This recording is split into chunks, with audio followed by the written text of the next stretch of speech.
Well, a new report by the Africa Center for Strategic Studies says once in 100 years, floods will become more common in coastal communities due to rising sea levels caused by climate change.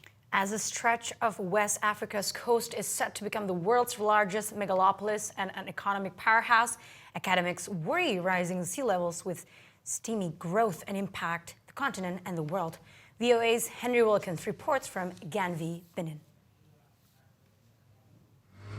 Once-a-century floods are projected to start happening once every 40 years thanks to rising sea levels caused by climate change, according to the new report from the Africa Center for Strategic Studies, a US Department of Defense-funded think tank.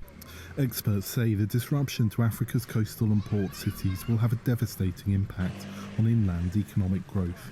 On the outskirts of Benin's economic capital, Cotonou, dwellings in the town of Ganvi are built on stilts in a coastal lagoon. It's sometimes referred to as the Venice of Africa.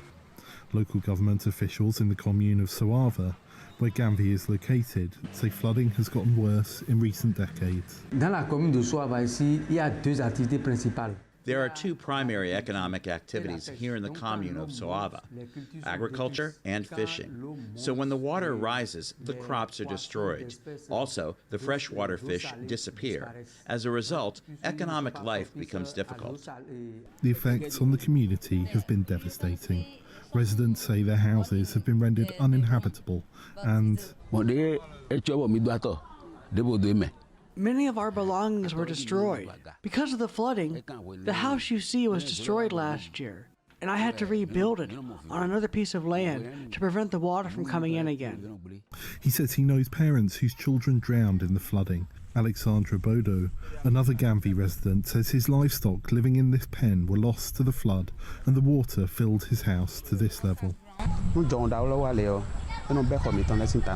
We lose our houses and we have no money to rebuild them, so the whole family sleeps in a boat. Communities along the coast around estuaries and coastal lagoons like Ganvi will be the first to bear the brunt of the impacts. Flooding and coastal erosion will also affect Africa's ports.